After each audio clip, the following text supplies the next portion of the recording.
Queridos irmãos, boa tarde. Que nos abençoe o Mestre Jesus, o amigo incondicional de nossas vidas.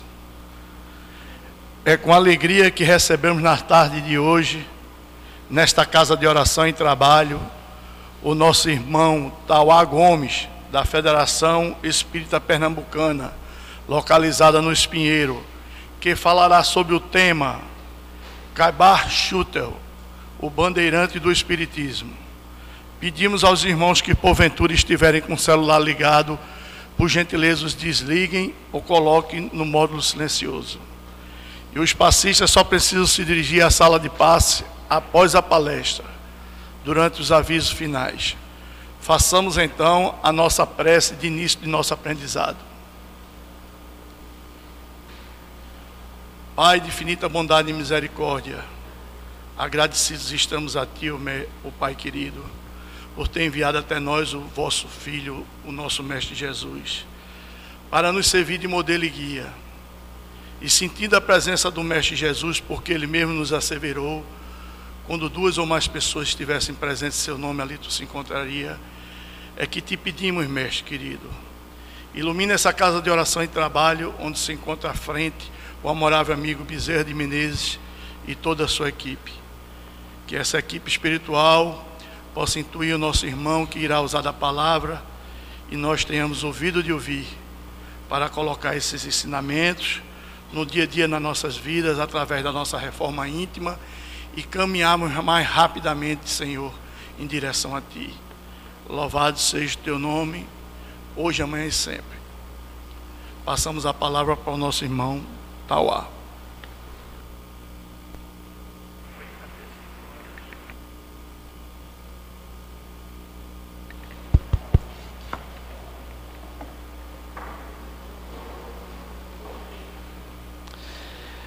Meus irmãos, minhas irmãs, boa tarde.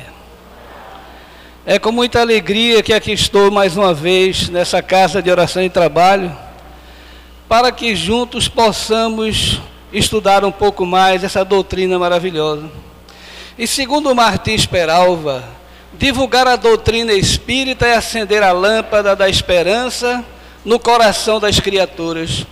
E todas as vezes que eu tenho oportunidade, a primeira lâmpada que acende é na intimidade do meu coração, e o meu coração fica em festa. Porque, na verdade, toda reunião espírita é um banquete espiritual. E hoje nós vamos falar sobre um homem incomum, um homem que tem um nome meio estrangeiro, mas é um brasileiro, nascido no Rio de Janeiro, Caibar Schutel. E Caibar Schutel nos ensina, eu fazendo a comparação para sentir realmente a importância de Caibar Schutel na nossa vida. E eu vi que na parábola da semente, ele se encaixa justamente na terra fértil. Em toda a sua vida, não só na divulgação da doutrina espírita, mas todos os aprendizados na vida de Caibar Schutel, mostrou que ele tinha uma terra fértil no coração, e a semente frutificou e deu frutos e flores para todos nós aqui na terra. Então, Caibar Schutel, o bandeirante do Espiritismo, nasceu em 1868 e desencarnou em 1938. Um dos maiores vultos do Espiritismo brasileiro. O apóstolo da caridade, como ele era conhecido, por seu coração magnânimo. Ele nasceu, como disse, em setembro, no dia 22 de setembro, no Rio de Janeiro, filho de Antero Souza Schutel e de Dona Rita Tavares, a sua mãe. Ele nasceu e viveu no Rio de Janeiro, numa rua conhecida no Rio de Janeiro, onde o pai dele era negociante ali e se destacava pelo seu trabalho ali naquela região. Na época existia uma influência muito grande francesa no Brasil, e era na Rua do Ouvidor, no Rio de Janeiro, onde ele morava. E tinha muita influência a família dele, vivia bem financeiramente, os seus pais. Ele foi reconhecido como bandeirante do Espiritismo, que é o motivo da nossa palestra. Tornou-se incansável divulgador da doutrina espírita, conseguindo realizar uma obra das mais admiráveis, revelando uma operosidade sem par e uma fé inquebrantável nos ideais reencarnacionistas. Caiba Schutter, ele estava acostumado várias vezes o seu pai chegar na sua residência e levar todos os móveis, porque ele tinha perdido tudo no jogo. O pai dele, que vivia nas noites do Rio de Janeiro, com a influência muito grande naquela época, e quantas vezes ele fala que viu ficar naquela pobreza total na sua casa, e logo depois o pai dele, como um bom comerciante que era, se recuperava. Mas foi a vida dele quando criança nesse momento. Sua mãe, perto de desencarnar, também o chama para que ele venha junto do seu leito. E aí, nesse momento, nós analisamos também a semente caída no coração de Caiba Schutter, porque ele chegou todo desalinhado, e a sua mãe, naquele momento, disse: meu filho, volte, vá tomar um banho, bote uma roupa bonita para vir falar com sua mãe. E ele voltou na sua roupinha de marinheiro, e ela explicou que fez aquilo para que ele aprendesse nunca mais na vida andasse daquela forma. E ali, a toda a sua vida, Caiba Schutter foi um exemplo da maneira de se apresentar impecavelmente nas suas roupas, na sua aparência física. Um carioca que viveu sempre aprendendo e colocando em prática as experiências da vida. Antes dos 10 anos ficou órfão dos pais, porque o seu pai, com 33 anos, certa vez tomando um banho numa banheira, com 33 anos, teve uma dor, e quando levaram ele, ele teve um problema cardíaco e desencarnou ali mesmo. Não houve o socorro imediato, e aos 33 anos ele ficou órfão de pai. Logo depois, sua mãe grávida, também presente, depois da criança nascer 2 meses, ela passando muito mal, o chama, e foi quando, na parte anterior, pediu para que ele se portasse bem na vida, aparentemente, e como um ser humano na Terra. O avô dele passou, o doutor Henrique Schutter, passou a ser o pai dele, criando ele e o seu irmãozinho, que durou apenas 4 anos, que era Antero Schutter, o mesmo nome do pai que a mãe tinha colocado. Ficou órfão totalmente, ele só na Terra. O seu avô colocou para estudar num colégio muito bom no Rio de Janeiro, o Pedro II, mas Caiba Schutter não se adaptou bem, só estudou até o 2º ano primário, e dali resolveu partir para a sua vida. Saindo em busca de emprego, se tornou um farmacêutico excelente lá no Rio de Janeiro. E não desejando continuar os estudos, abandonou, como nós falamos, né?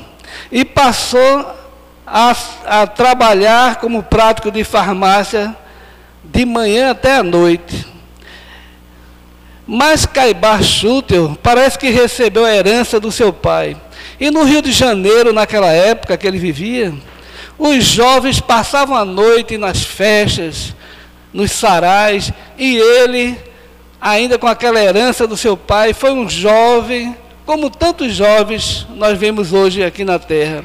Como cada um de nós, passava as noites nas festas, e quantas vezes o dia amanhecer ele voltava para o seu trabalho, sem sequer dormir, e nada mais ele fazia para melhorar a sua saúde, ao ponto de procurar um médico com um problema de pulmão muito grande.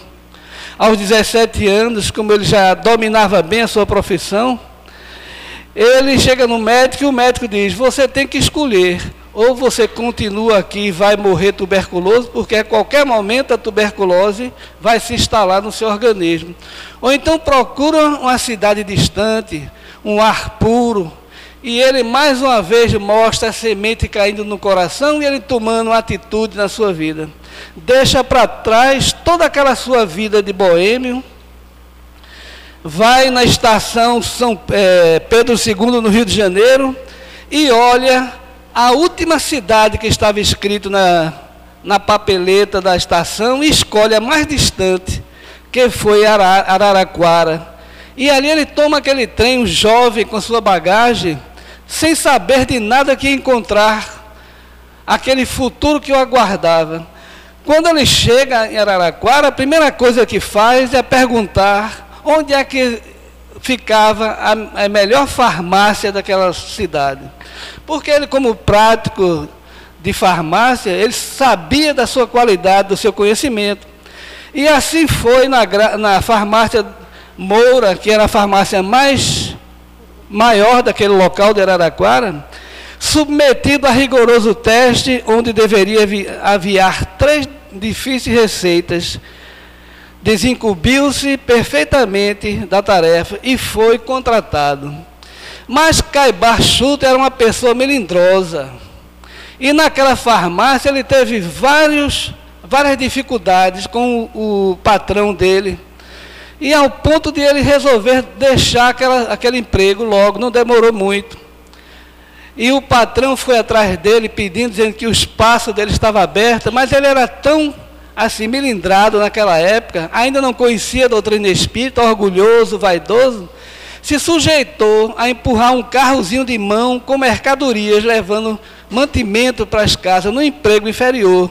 E quantas vezes passou na frente da farmácia que ele tinha um bom emprego.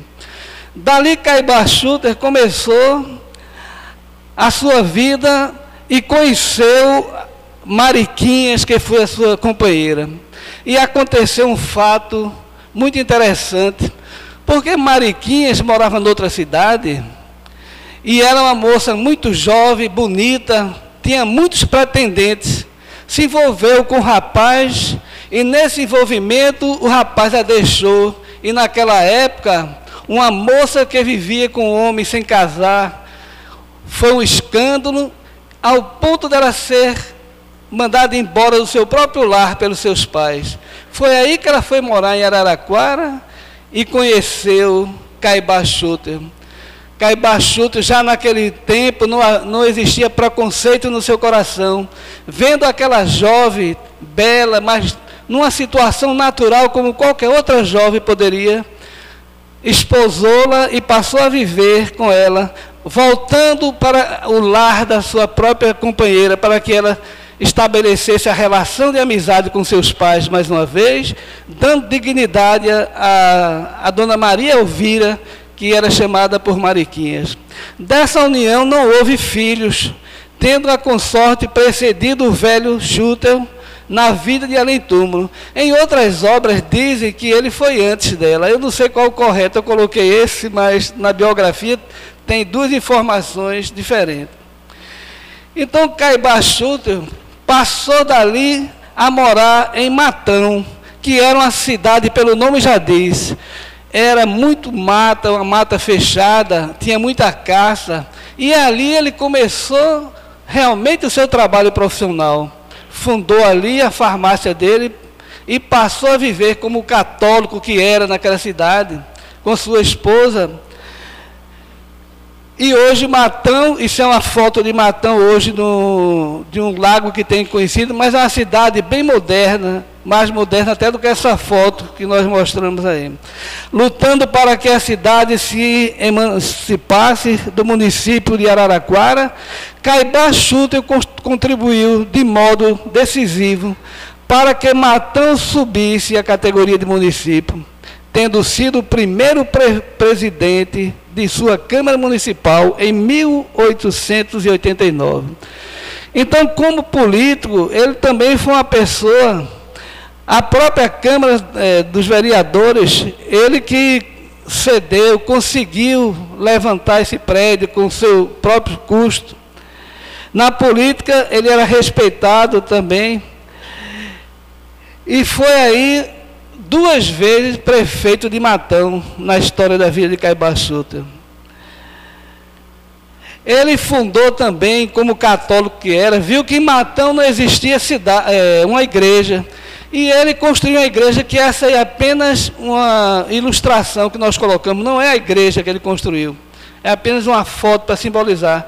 Mas ele, com seu amigo Calixto, que era marceneiro, um grande amigo dele, construiu essa igreja ele mesmo. E não tinha padre, o padre vinha de fora da cidade de Araraquara para fazer as missas todos os domingos, porque ele era um homem religioso. E passou nessa época a ter vários sonhos com seus pais desencarnados. Os sonhos foram se tornando tão corriqueiros e vividos que ele resolveu consultar com o padre Cesarino, que o advertiu. Existia um preconceito muito grande e ele sonhava com seus pais todas as noites. E falando com o padre Cesarino, o padre dizendo: se afaste disso, não mexa com quem já morreu. Mas são eles, padre, que estão me chamando toda noite, não sou eu que o busco. E todas as noites ele sonhava com o pai. E o padre: chute-o, deixe dessas coisas, porque senão você vai acabar ficando louco. Esse negócio é perigoso. E com alma de morto não se mexe. Era o recado na época do preconceito muito grande do padre, que eu usei uma fotografia que achei inusitada para caracterizar bem. Os primeiros envolvimentos com a doutrina espírita desse homem inigualável aqui na Terra. Havia em Matão um amigo que é justamente o Calixto, que construiu a igreja com ele. O pai de Calixto era o único espírita daquela cidade. E ele, com seu problema de todas as noites sonhar com seus pais, foi pedir orientações, já que ele sabia que este homem era espírita e fazia reuniões. Mas o pai de Calixto disse que há 2 anos não fazia mais esse tipo de reunião, porque ele já não tinha mais dinheiro para pagar tanta missa que os espíritos pediam. Os espíritos vinham em reuniões de tipo teologia, qual foi Allan Kardec no começo, trazendo a grande doutrina para todos nós, através de reuniões de efeito físico. E Calixto, o pai de Calixto, fazia e resolveu não fazer. Mas Caibá Schutter se interessou tanto por aquilo e não se preocupou com a opinião do velho Calixto e fez questão de assistir a um trabalho mediúnico, no qual Calixto recebeu uma mensagem de elevado cunho espiritual, que muito agradou ao futuro missionário. Tempos depois surgiram nele diversas mediunidades, sobressaindo a da psicografia, por meio da qual o pai se manifestou várias vezes, provando a sua imortalidade. E ali a semente cai no coração deste homem, que não se contentou apenas na reunião mediúnica, porque o Espírito Verdade diz: espírita, amai-vos, espírita, estudai, porque a doutrina espírita, sem o estudo, nós não vamos conseguir a fé raciocinada. E ele, como era um homem que, quando batia a semente no seu coração, ele ia buscar as possibilidades para que aquela semente brotasse dentro do seu coração, e passou a estudar a doutrina espírita. Foi então que Caibá resolveu aprofundar-se no conhecimento doutrinário, estudando as obras básicas de Allan Kardec e todas as outras publicadas em português. Ele estudou toda a obra e passou a ter uma fé raciocinada e, ao mesmo tempo, uma perseguição terrível da igreja. Porque o padre mandava aqueles beatos da igreja ficar na frente da farmácia quando Caibá saísse, para que os garotos vaiassem Caibá Schutter, para humilhá-lo, porque ele já tinha fundado um centro espírita, e era um motivo de escândalo naquela cidade. E Caibá Schutter passou a ficar na frente da igreja, escutando o sermão do padre, para, quando terminava o sermão, corria para a sua farmácia e ali redigia um texto para defender a doutrina espírita em todas as acusações do padre.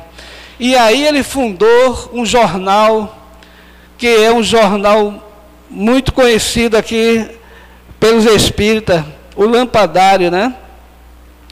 E ele começou a defender o padre. ao ponto de o padre dar um recado para ele, que esse padre era tido como um homem tão violento, que diziam que ele trazia por debaixo da batina armas, porque ele era um homem político, e existia capangas que o acompanhavam quando ele vinha da outra cidade para fazer a missa lá em Matão.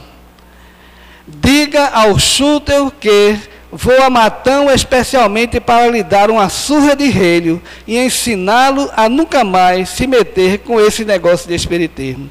Porque chegou um momento tão difícil, tudo que o padre falava do espiritismo, ele defendia, logo depois na saída da missa, divulgando a verdade da doutrina espírita.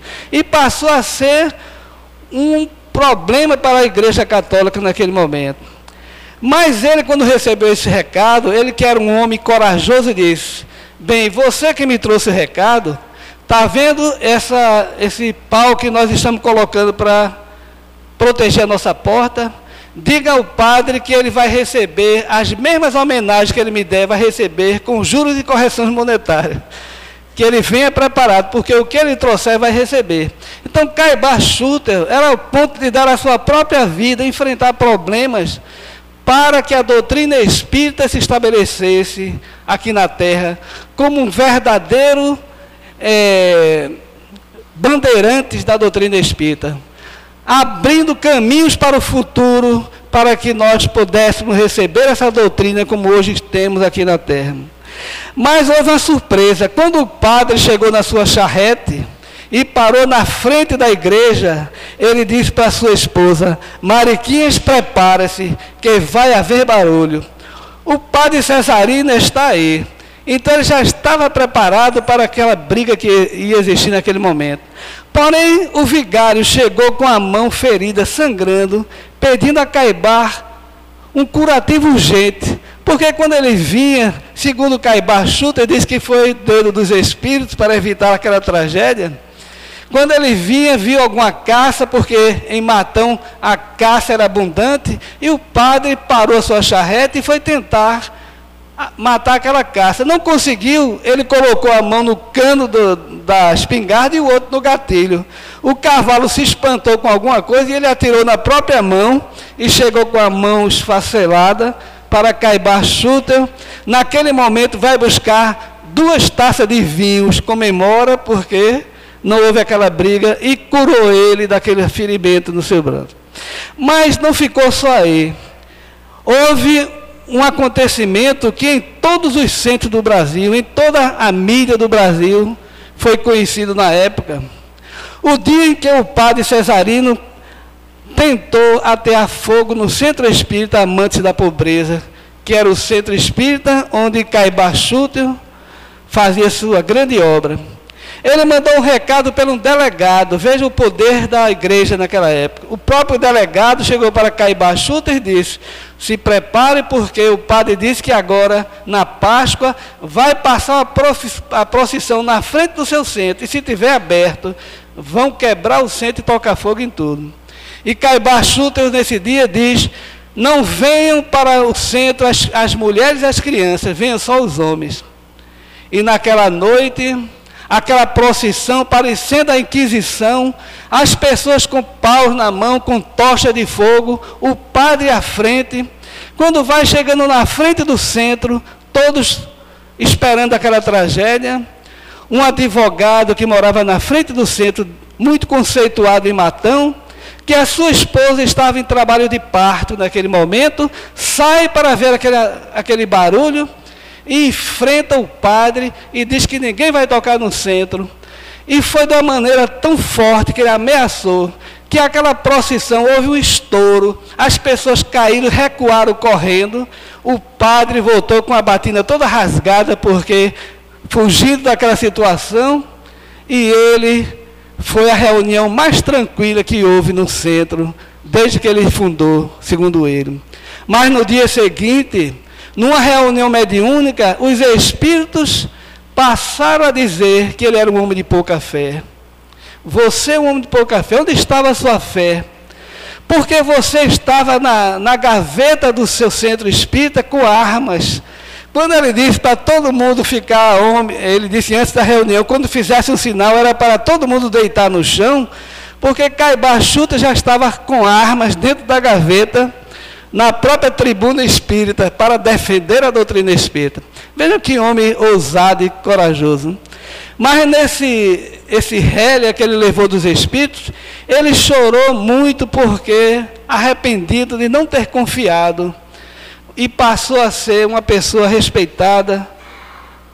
E Caibá Chuta, um gigante na divulgação da doutrina espírita no Brasil, fundador do Centro Espírita Amantes da Pobreza, do jornal O Clarim, desculpe que eu disse o nome errado, O Clarim, e a Revista Internacional de Espiritismo, que até hoje nós conhecemos. Esta revista, ajudado por um grande amigo dele, porque foi uma ousadia fazer essa revista com a dificuldade que ele trazia. Circulam até hoje na mídia. Aí uma foto de Caibá Chuta na época, com o seu grupo, e tem uma coincidência, eu não sei se é, sempre no dia 15 ele fundava alguma coisa. 15 de julho de 1905 funda o Centro Espírita Amantes da Pobreza. No dia 15 de agosto de 1905, funda o jornal O Clarim. E no dia 15 de fevereiro de 1925, ele, de colaboração com o grande idealista Luiz Carlos de Oliveira Borges, que ele franqueou os meios materiais para lançar a Revista Internacional do Espiritismo, que até hoje nós encontramos, trazendo a mensagem da doutrina espírita. Então, Caibá Chuta é este homem que veio para cá trazer essa mensagem para todos nós. Sabia ser amigo dos párias da vida, sempre feliz no seu receituário, transformou-se em autêntico médico dos pobres, conhecido como o médico dos pobres em Matão.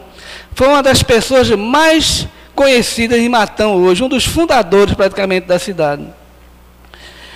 Ele, na sua casa, fazia filas de pessoas para comer, de pobres que iam buscar alimento, remédio de graça. Cuidou de várias pessoas que tinham problemas obsessivos.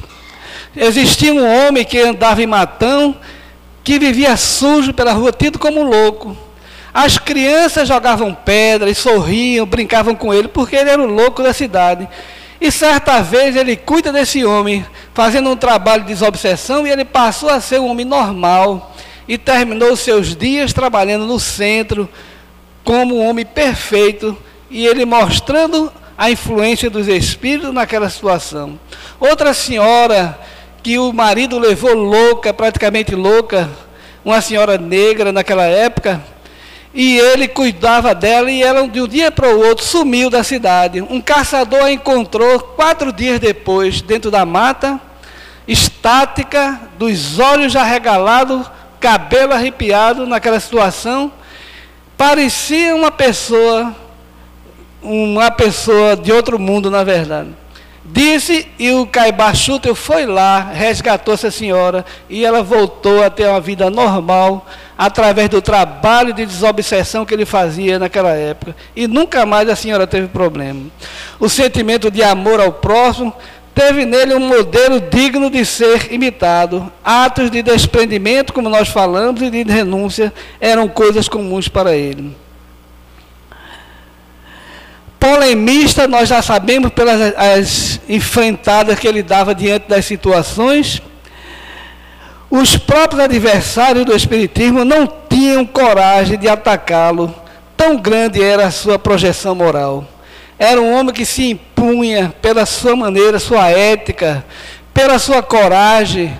Um homem que a semente bateu no coração e transformou-se numa árvore frondosa da doutrina espírita, para nos ensinar que todos nós somos capazes, porque ele é um homem comum, profano, igual a qualquer um de nós, mas a resolução de fazer o bem é conhecido nos meios espíritas como o apóstolo de Matão, e o Espiritismo teve nele zeloso e esforçado propagador e um dos mais ardentes idealistas, sua memória é cultivada com carinho e admiração. E hoje, no mundo espiritual, ele continua à frente da divulgação da doutrina espírita, segundo as comunicações dos médios que nós conhecemos. Aí são as obras de Caibar Schutter, Espiritismo e Protestantismo.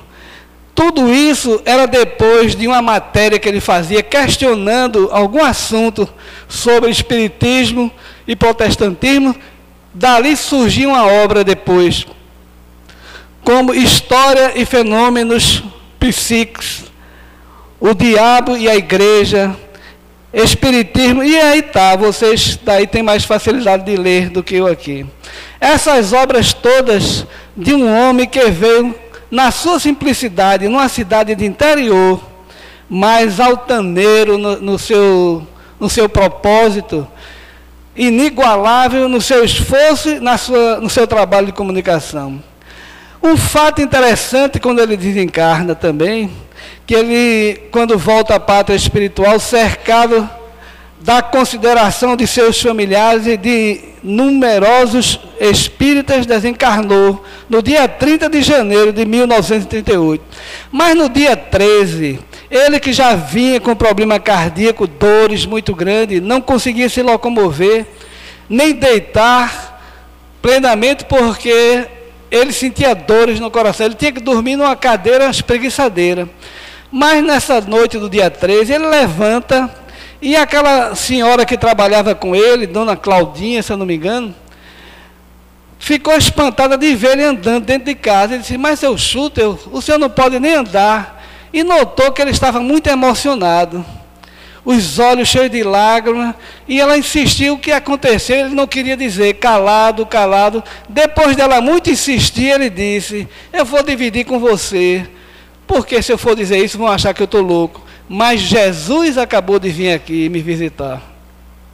Então, no dia 13 do mês que ele morreu no dia 30 de janeiro, no dia 13, ele teve essa visão do Cristo, que veio, o abraçou e consolou, ao ponto de levantar daquela cadeira, e ele dizendo que não era merecedor daquilo, que ninguém ia acreditar, mas o coração dele não dava para segurar aquele segredo que ele tinha acabado de...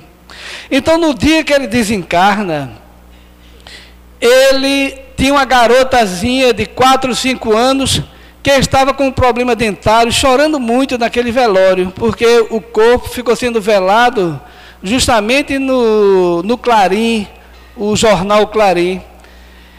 E foram levar a garota na farmácia dele para botar uma medicação. Foi quando um dentista, que era lá da médio, também trabalhava, disse: não, isso é um caso para que eu resolva. Foi com ela na farmácia e mandou buscar certo remédio para colocar na criança. Colocou tudinho. Depois que a criança foi tratada, quando o rapaz que estava na farmácia foi entregar a toalha para ele, ele vira-se e diz: diga a todos que desçam que eu quero falar com meus amigos. E o rapaz: mas doutor, o senhor quer falar na hora do velório? Diga que quem está aqui é Caibar Schutter. Através do dentista médio, ele recebeu. E foram seus colegas, desceram daquele velório, foram até a farmácia, e ele conversou um a um, o seu corpo sendo velado, e ele incorporado naquele médio, falando coisas que só cada um sabia, sinais, para mostrar a identidade dele. E no final, quando todos iam sair, ele fez: espere, vocês vão ficar com raiva de mim, mas o que vocês estão aí resolvendo na reunião aí, de fazer um túmulo para mim, não quero. Eu quero que me coloque na terra com a laje apenas em cima, dizendo que vivi e continuarei vivendo e viverei eternamente. Então, foi um fenômeno que aconteceu mediúnico do Caibar Schutter. Desencarnado, como nós falamos, ele continua à frente da divulgação da doutrina espírita. Mas essa doutrina, meus irmãos, que é o motivo de nós estarmos aqui, o que é que essa doutrina fez no coração deste homem para que ele transformasse sua vida? O que é que essa doutrina nos faz também para que nós transformemos nossas vidas? Porque falar da biografia deste homem, todos nós temos a oportunidade de ler os livros, mas a doutrina espírita, nós estamos no momento histórico da nossa vida, no melhor momento da nossa encarnação, no seio de um centro espírita, aprendendo essa semente caindo em nossos corações para que ela transforme nossa vida. E Allan Kardec, o inesquecível codificador, refere-se ao Espiritismo como consolador prometido por Jesus, que detém a tarefa gloriosa de restaurar a ordem e a felicidade na Terra. Allan Kardec, que teve a coragem de dizer esta frase, porque se hoje as religiões, muitas delas, dissessem uma frase dessa, muitas iam fechar, meus irmãos, porque a ciência prova hoje, nos dogmas, que não podemos mais acreditar, porque o mundo avançou. Qualquer criança hoje sabe que é impossível Adão e Eva gerar toda a população da Terra, e tantas outras coisas mais. Se a ciência discordar de algum ponto da doutrina espírita, deixe esse ponto e siga a ciência.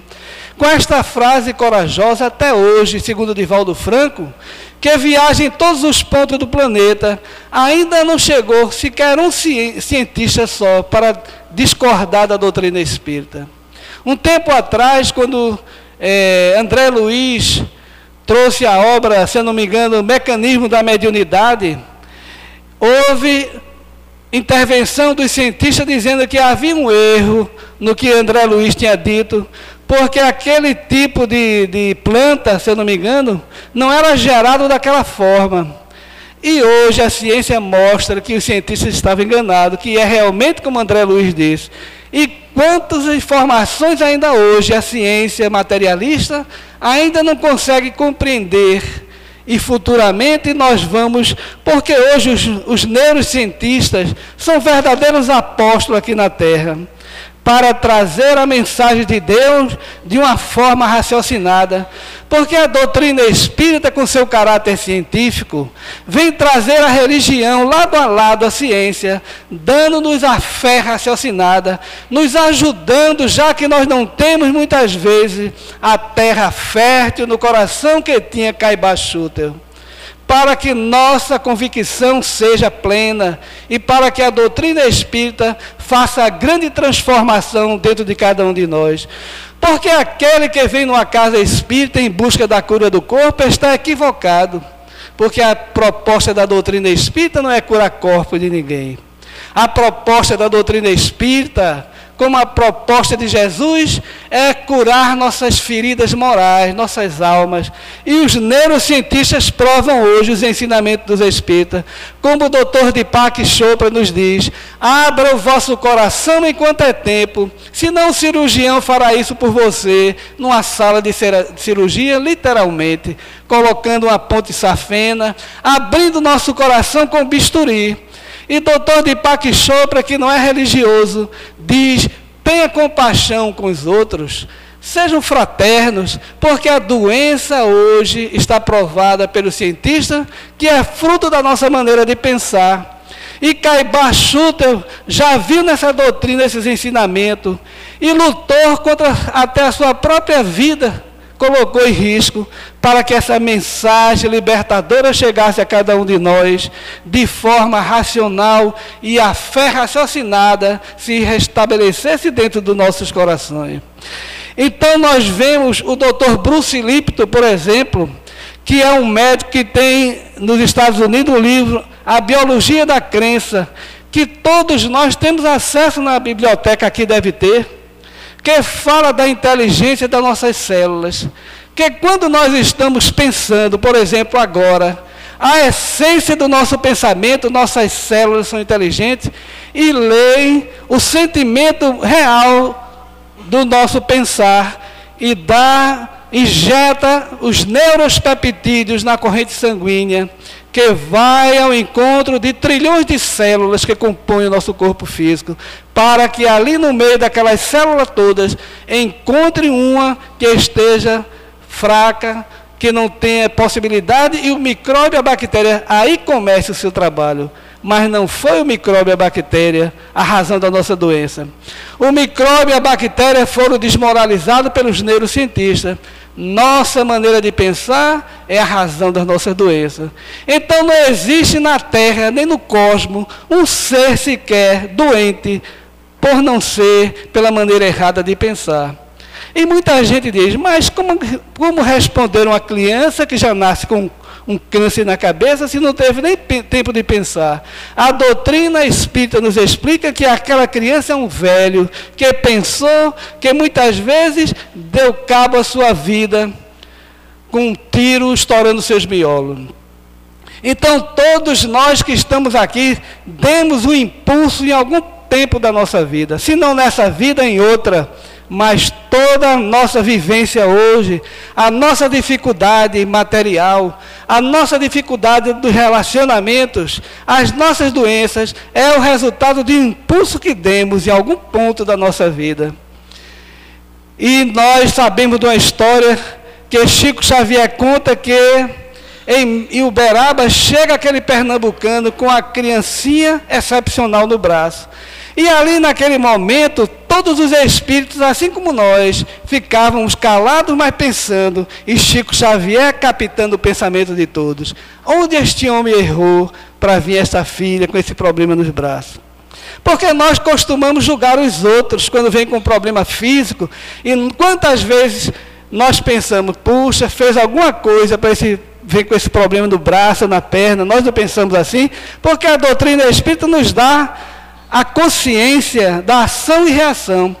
Pois naquela noite, aquele pernambucano que parava ali em Uberaba para pedir a bênção de Chico Xavier, porque ia levar a sua filha a São Paulo, numa cidade mais avançada para ser ajudada. Um espírito pernambucano desencarnado estava presente também. José Júlio da Silva Ramos, um poeta pernambucano que viveu em 1800 e alguma coisa. Logo criança foi para Portugal e lá se tornou um poeta conhecido. E ele diz através da pena de Chico Xavier, mais ou menos assim: o fidalgo ao partir diz à jovem senhora: eu sou teu, tu és minha, espera-me, querida. Longe ergue outro lar, ela afoga em suicídio a mágoa que a devora. O castelão falece, vê a noiva esquecida, desencarnada e aflita é uma sombra que chora. Pede um novo berço e quer trazer agora aos braços paternais ao campo de outra vida. O século avançou, ele os dois novamente, ele o progenitor, ela a filha doente, a crescer retardada, angustiada no braço do seu pai. Ele, em tudo que hoje faz, é sempre o doce pajem dela. E a noiva é de outro tempo, é a filha triste e bela, abraçada ao colo do pai, nos traumas da loucura. Então, com essa mensagem, que é mais ou menos assim, bela, aquele espírito veio trazer realmente a história daquele rapaz, para calar a boca de muitos de nós, e nós pensamos, onde é que nós também nos já dissemos muitas vezes, querida, eu sou teu, tu és minha, espera-me, e fundamos outro lar e outros locais. E hoje vemos nos nossos braços aqueles nossos filhos que nós deixamos no passado. Outra jovem espancada que dizia: senhora, tem compaixão, não merece perdão a mulher que se aluga, acabarei contigo, infame e sanguessuga. Grita no espancamento a impassível senhora. A vítima doente anseia, tomba e chora, tremendo a soluçar sobre os pés que a subjuga. Rompe-se um grande vaso e o sangue jorra em fuga. A morte arranja um fim, tudo é silêncio agora. A ré que ninguém viu, como se nada houvera, continua a viver qual flor na primavera, mas a lei inexorável assinala-lhe a trilha, e antes que a dama nobre em remorso se adentre, a alma da jovem triste acolhe-se-lhe ao ventre. Ela estende-lhe o seio e abraça-lhe por filha, em mais uma poesia de José Júlio, mostrando ação e reação, para que todos nós façamos a grande viagem para dentro de cada um de nós, para saber realmente onde demos o passo errado, para trazermos hoje as dificuldades que trazemos na nossa vida. A ciência sem religião é paralítica, a religião sem a ciência é cega. Todos nós conhecemos este homem que foi receber o Prêmio Nobel da Paz, tão grandioso quanto Caibar Schutel, sem ter nenhuma religião. Mas o motorista passava na praça, olhava para aquele homem simples, numa limusine, e disse: esse não pode ser o nosso Albert Einstein. E Albert Einstein olhava e disse: essa limusine não é para mim, que eu não mereço um carro desse tamanho. E ali deu 5 voltas naquela praça em Londres, e resolveu ir embora, porque já estava em cima da hora. Ele, como era perto, saiu ligeiro andando, deu tempo de chegar, e quando entra, vê o motorista. O motorista: o senhor é Albert Einstein? Sim. O senhor é o motorista? Aquela limusine era para mim? Sim. Foi receber o Prêmio Nobel de Ciência, aquele homem simples, porque a simplicidade no coração é que nós conseguiremos ver os mundos luminosos. Aquele que traz a vaidade e o orgulho só enxerga a noite do dia com nossos olhos físicos. Outro homem fantástico que está aqui hoje na terra, cuidando da saúde do americano, Francis Collins, que escreveu um livro, A Linguagem de Deus, porque foi ridicularizado diante do mundo da ciência, porque disse num púlpito que acreditava em Deus, porque depois de descobrir o projeto Genoma, de fazer aqueles cálculos que dava para se colocasse os números em cima do outro, segundo Divaldo Franco, dá, se eu não me engano, 17 pisos de altura. Se fosse colocar um número ao lado do outro, passaríamos 30 anos para ler todos aqueles números. E ele viu que aquilo era impossível ser obra do acaso, a genética, e diz: isto é a assinatura de Deus, isto é Deus que está presente, e eu acredito em Deus, porque ele era um materialista. Depois de descobrir o projeto Genoma, ele passou a viver no vazio existencial, e procurava justificativa para compreender aquela sabedoria por trás daqueles cálculos.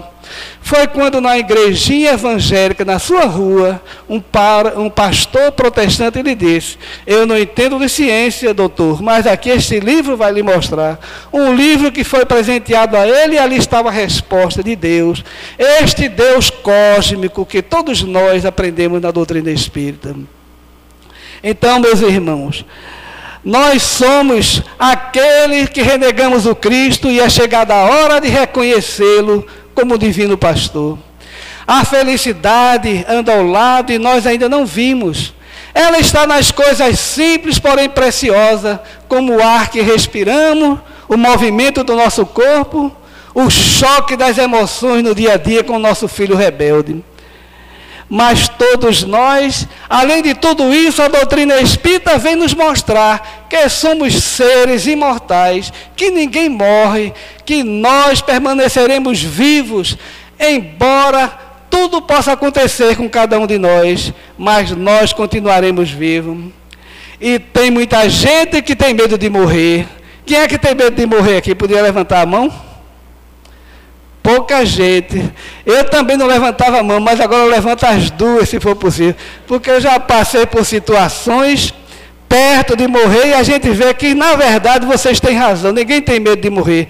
Nós temos o instinto de defesa, e guardado na nossa herança psíquica, quantas desencarnes na criminalidade já tivemos e passamos por situações difíceis.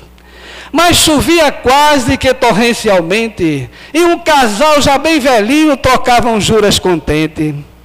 Minha velha, minha fulor, meu velho, meu amor.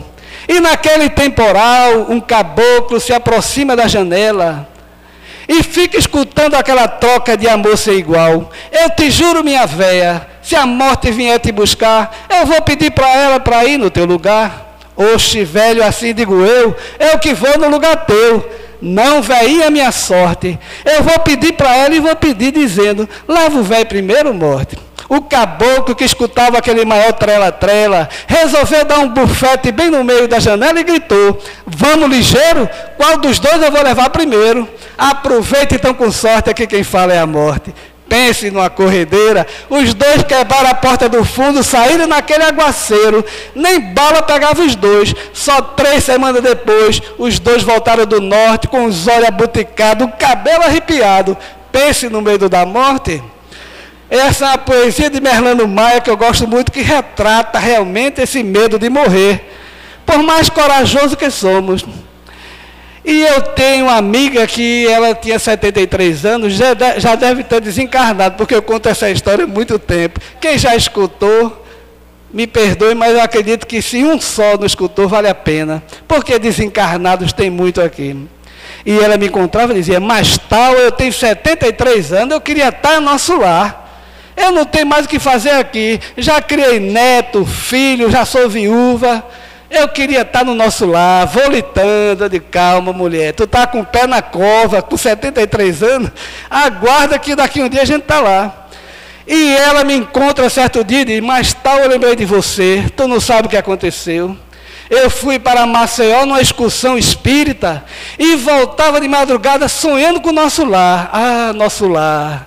Lá é que é vida, eu queria já estar lá. E quando eu estava meditando, aquele estrondo, o ônibus virou, porque o motorista cochilou, bati a cabeça, cortei o superfície, o sangue jorrava, as mãos dormentes, e eu digo: morri.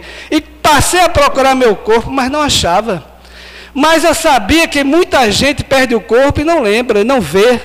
Eu tinha certeza, as ambulâncias chegando, e eu disse: deve ser do nosso lar. E chegaram 2 enfermeiros gentis, me tiraram, colocaram numa maca, e um ajustando meu colete e eu ansiosa. E eu ansiosa para perguntar. Quando ele foi ajustar o colete, eu segurei no braço: moço, me responda, eu estou preparada. O senhor é daqui da terra ou de uma colônia espiritual? O outro sorriu, olhou para o outro: relaxa que a pancada da velha foi na cabeça. A ambulância saía, a sirene ligada, tal. E eu dizendo: tenho certeza, que eu olhava para os enfermeiros, eles tiravam a vista, não queriam revelar, porque o choque ia ser muito grande. Mas eu estava preparado e tinha certeza que ali ia chegar no nosso lar. Mas quando a porta da ambulância abriu, que eu vi a logomarca SUS, meu Deus, eu estou na terra. Porque na terra, no céu não tem SUS, meus irmãos. Portanto, quem chegar, sair alguma coisa diferente hoje, um desmaio, um espirro, alguma coisa assim, relaxe. Porque, meus irmãos, a morte não existe. Porque para quem viveu na terra, em meio dos sofredores, e somente frias dores do mundo ingrato colheu, o frio beijo da morte é um beijo de liberdade, é um raio de claridade que vem do alto do céu. A vida terrena é a noite que precede as madrugadas, das regiões aureoladas de amor, de verdade e de luz, sem paradoxo, portanto. O gozo é o próprio martírio que se fez excelso lírio na devoção de Jesus. A morte e a deusa celeste da vida da plenitude, que a alegria da virtude fez linda desabrochar. Seu beijo é um raio de luz do debaldar das alturas, que nas noites de amargura as almas vêm despertar. Esta poesia, que é de Casimiro Cunha, meus irmãos, retrata realmente o que é morrer. Voltar para os mundos espirituais, os mundos luminosos, onde os nossos queridos já estão, e aqui estão entre nós, aguardando para que cada um de nós, feito Caibar Schutel, deixe a semente brotar nos nossos corações, para que Jesus saia sobre os nossos olhos, pelas nossas mãos, pela nossa palavra, pelas nossas pernas, caminhando até um hospital para visitar alguém. Jesus não está, meus irmãos, nas clausuras, não está nos desertos, está junto de cada um de nós. Naquele que vem em nossa direção, estende a mão, assim como Madre Teresa de Calcutá viu, quando o trem se afastava, para ela voltar ao convento resoluta para mudar a sua vida, porque a semente bateu no seu coração naquele momento, e ela amadureceu. e ela vê um velho dizer: eu tenho fome e tenho sede. Lembra do pãozinho, vai na cesta, joga para aquele velho que se estica para pegar o pão. 3 crianças nuas, famintas, passam, pegam o pão, e ela vê o velho estender a mão e dizer: eu tenho sede, tenho fome. E nós estamos a todo momento, meus irmãos, vendo alguém pedir água e pão na nossa porta, e esquecemos que Jesus está ali, e aquele pode morrer com 90 anos entregando cestas básicas e tomando água fluidificada aqui na terra, aqui no centro. Pode contratar um caminhão-pipa para levar água fluidificada para casa, mas se não der um passo em direção à caridade, à prática do amor, nada fazemos, meus irmãos. Porque os Espíritos do Senhor, que são as virtudes dos céus, como um grande exército que se movimenta desde que dele recebeu o comando, espalham-se sobre toda a superfície da terra. Semelhante a estrelas cadentes, vem iluminar os caminhos e abrir os olhos aos cegos. Em verdade vos digo, são chegados os tempos em que todas as coisas deverão ser restabelecidas em seu sentido verdadeiro, para dissipar as trevas, confundir os orgulhosos e glorificar os justos. As grandes vozes do céu ressoam como som de trombeta, e nesse instante se reúne neste banquete espiritual e nos convidam: irmãos, que vossas mãos peguem a lira, que vossas vozes se unem num coro divino, derrame vibrações de amor por todos os pontos do universo. Irmãos, a quem amamos, estamos junto de vós.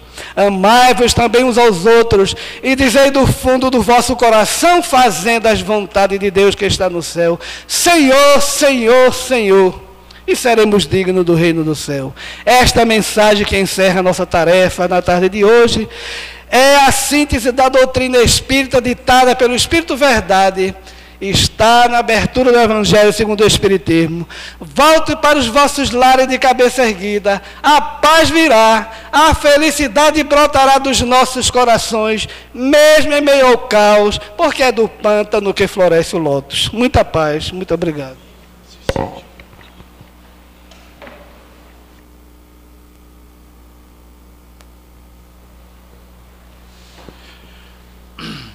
Agradecidos estamos ao nosso irmão Tauá Gomes pelos ensinamentos trazidos na tarde de hoje, à luz da terceira revelação. Vamos ao aviso final da nossa casa.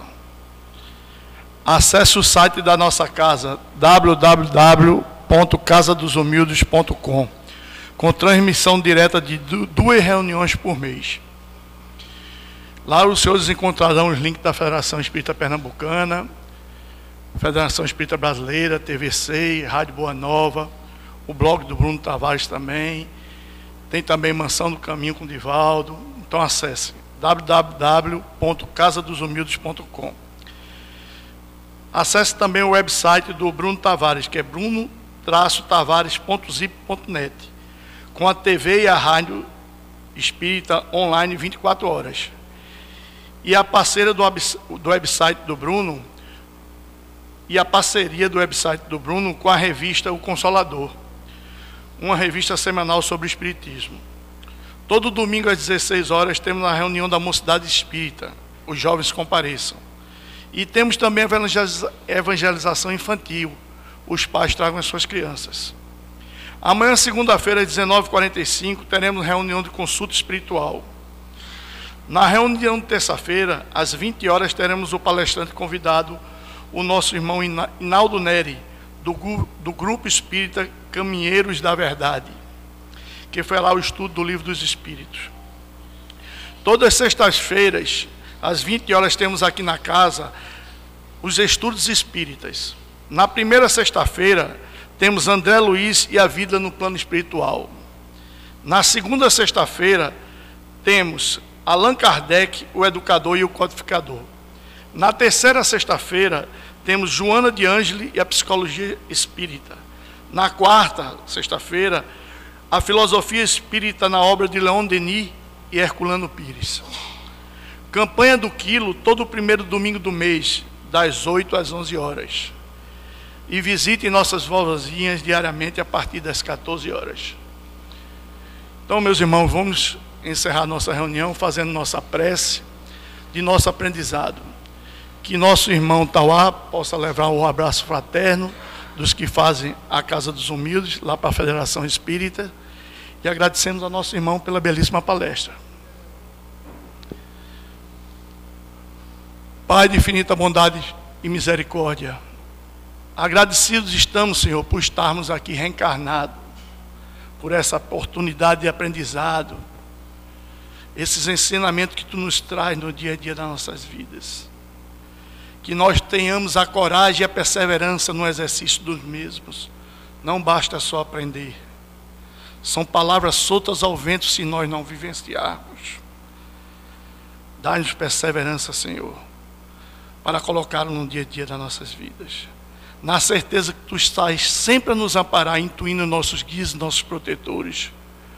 Te pedimos e Te louvamos, Senhor. Dá-nos coragem e determinação para calar esse homem velho ainda que vive dentro de nós. Com tantas misérias morais que carregamos, como orgulho, vaidade, prepotência, ódio, egoísmo. Faz renascer a semente, Senhor. Aquela semente que Tu plantaste dentro de nós. Semente do amor, da caridade, da benevolência, da humildade e da resignação. Na certeza que Tu estás sempre conosco, Senhor, é que Te louvamos e Te agradecemos. Louvado seja o Teu nome, Senhor, hoje, amanhã e sempre. Nós estamos aqui em Recife com uma peça em cartaz, Encontros Impossíveis, com o ator Renato Pinheiro. E temos também a palestra de José Medrado, Pinturas Mediúnicas. Essa peça está no Teatro Boa Vista, ali no Colégio Salesiano. E a renda será revertida, meus irmãos, para o LANE, Lar Nova Esperança Sempre Viva. Então, quem tiver interesse, pode procurar a nossa irmã, que está ali ao lado. Como é teu nome? Cláudia. A nossa irmã Cláudia e Thaís, para adquirir os ingressos ou saber mais informações. Então, os irmãos que forem ficar por passe, por gentileza, fiquem em prece. Boa tarde para todos.